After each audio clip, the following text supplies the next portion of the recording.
Hi, this is Riddick Big Daddy Bo, two-time former world heavyweight champion, and you're watching Cool True Sports. True School Sports. True School Sports. There you go, champ. Thank you. All right, Brendan Taylor here, True School Sports. I'm with my main man, Stacey McKinley. How you doing, Stacey? Pretty good. Everything is good. Yeah, man. Great to be back home in South Florida, talking to you. You know, it's been a minute. Yeah, I know you've been traveling, but we've just been working. Yeah. And I know the last time people saw you was when Trevor Bryan fought Stiverne, and he won. He stopped him in the 11th round. Right. What did you make of his performance and just how he fought on the night? Well, his performance was to a T. He fought the way that we planned to fight. He stuck to his instructions, and he fought a fight that I drew up for him. Okay. Now, that being said, we could have stopped Stiverne in 4 rounds, but I told Trevor Bryan, I said, look, use your jab, take your time, and break this guy down. I said, we'll stop him in maybe the last 2 rounds, we'll stop him. Okay, but right now, I just want you to continue to get the work in, put in the work, and gradually break this guy down. And then at the moment that you see that he's weak, then you turn him over. So that's exactly what happened. If you notice that, I got some pictures, some very good pictures that where Trevor Bryan was hitting Stiverne with the jab, and his right hand was here, but he wouldn't let it go. He didn't let it go because he was instructed to do it. Now, why would I do that? Why would I do that? For 2 reasons. One of the reasons is he needed to work. He hadn't fought in quite a while, okay? But the main reason why I came up with this type of strategy is I wanted to see, will he fight under control?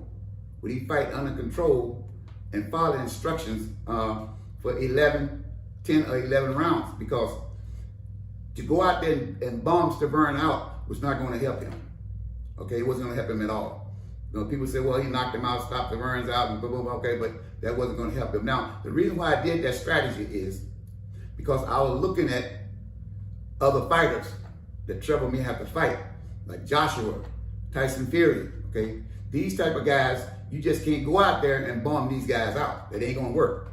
So I'm trying to see, does he have the discipline to follow instructions to where, let's say we was fighting AJ. Okay, let's say we was fighting AJ instead of Stiverne, okay? There's no way that Trevor gonna go out there and 1 or 2 rounds and bomb AJ out. So he has to be able to follow instructions and gradually wear him down or get to the point to where AJ is very vulnerable. But you're not fighting reckless yourself. So this is what we were preparing for. So this is why the fight went as long as it did. We could have stopped him in 4 rounds. I mean, Trevor wanted to stop him, but I kept pulling him back, and I wanted to, I wanted to show him that the left jab he got is the best in the heavyweight division, and I wanted him to see that and understand that. And the strategy was to use several different jabs, different styles and different types of jabs that I worked on. And some of them was a single power jab, some was a light jab and then a power jab behind him. Then someone was a stepping hard jab.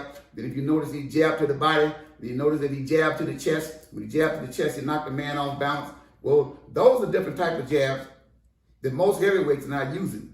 Okay, they're not using those jabs. All right, but those are the type of jabs you're gonna need when you fight the elite fighters. That's the only way you can stay there. So if they change it, you changing up your jab on them, you can control the fight. So he did it. I mean, he just did a superb job. Even Larry Holmes commented him on the jab. You know, a lot of people were saying his jab is as good as Larry Holmes did. Some guys say his jab looked better than Larry Holmes, but he had more power behind it because he was using his weight behind his punches. You know. Yeah. Mm-hmm. So I like that. You basically you still have that vision of him fighting those big fights. You know, so you're getting him ready for that. Getting him in that mindset already. Because I know in the past when we talked about heavyweights, you said heavyweight boxing is it's about the mind motivation. How can you wire your heavyweights to be ready for those big fights? Right. It's a mind thing. It's a mind game. Period. And you're right. I was getting him wired for the bigger fights. Now, in order to wire him for the bigger fights, then let me see how you're gonna perform in this fight. Are you gonna follow instructions? Are you gonna follow instructions? Are you gonna let the fight come to you? Or are you gonna get excited? You want to get this guy out of here? But he followed instructions to the T. If you notice him real close, he was totally relaxed. You know, there's no hurry on anything. He was totally relaxed. He total control. Yeah. Okay, and he took a couple good shots. Now the thing that people don't understand, they're saying, well, Stiverne was a last-minute fill-in, but Stiverne was already scheduled to fight on the undercard. He was there. He was already in shape. He was ready to fight on the undercard. So the only thing they did is just switch the opponents. So when Shaw didn't show up, they said, well, Stiverne, your former world champion, which I think was a better look for us to fight a former world champion than to be fighting this clown out of Las Vegas. So I really liked the fight, but I explained to Trevor that don't underestimate Stiverne. He's in shape and he's a big puncher. So don't do whatever you do. Watch his overhand right and his left hook, because that's what fed him all these years. Mm-hmm. So, but you can control that with the jab. You can control all of that. So it was very easy for him, you know, in this pickaboo style, which I don't approve of. Muhammad Ali kind of started the pickaboo thing. He fought George Foreman. Everybody said, well, that's a new art form. That wasn't an art form. Didn't have no place to go. So that was the only defense he had. So I don't like that pickaboo style, peeping through the gloves, because those small gloves won't get through that. But Stiverne likes to do this. And I know that first jab going to stop him. The second jab, big jab, he stepped, he's going to put his head back. When you started seeing his head going like that, that's almost like getting hit with the right hand. So everything was there. Then you notice that Trevor went to the body real good. Yeah. Dropped down, right hook to the body, left hook to the other side. Real easy and smooth. Real easy and smooth. So it was a good performance. We was a little heavy. We was a little heavy going into the fight, and that's basically something that you know, we didn't have control of, because we was in quarantine for about 4 months. Now, you know, being in quarantine and fighter can't train, a heavyweight like that, he's gonna blow up. Especially Trevor. Yeah, Trevor was prone. Trevor has always been a heavyweight. At 16 years old, he's been a big guy. So he has a lot of tissue, stretched tissue in his body, so it makes him look flabby. But he's a big guy. You know, he's a big guy. But you know, I'm not gonna say that I knew his weight was fine, but a lot of people said, well, by the way he looked, well, he wasn't in good shape. He was in excellent condition.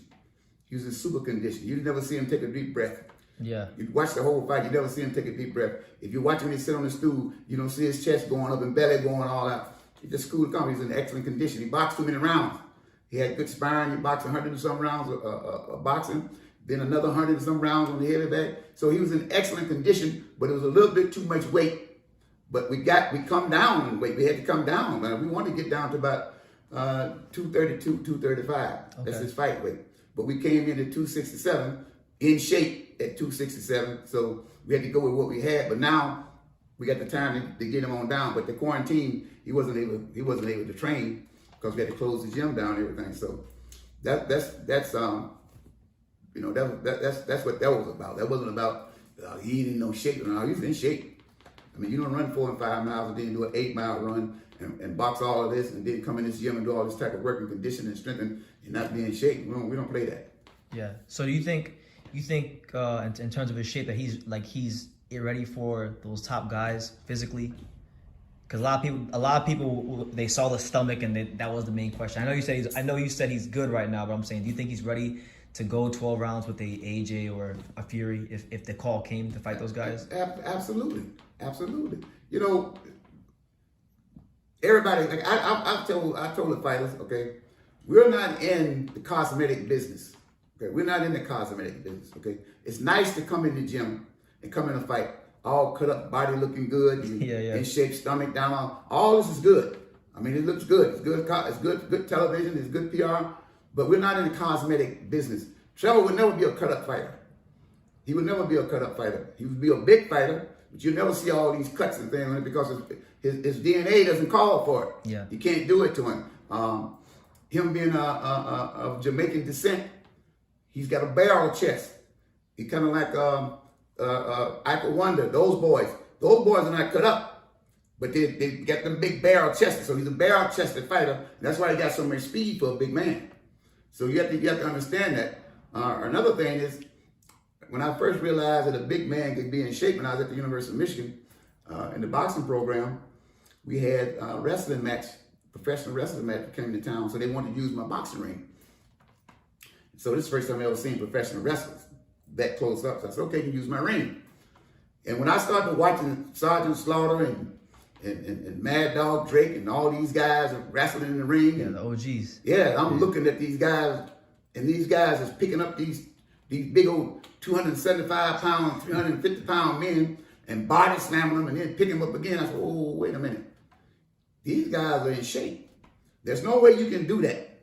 There's no way you can do what they're doing and not be in shape. So it kind of gave me this thing about, okay, you can be big and you can be in shape, but it doesn't look good, especially in boxing. It doesn't look good. So we don't want to be that big because it takes away a lot of his speed. And he's going to need, for Joshua, those type of guys, he's going to need a lot of speed, especially if you get to fight Tyson Fury. So we're going to get his weight down to where he can throw more punches. He's quicker and everything. So there ain't going to be no problem. Okay.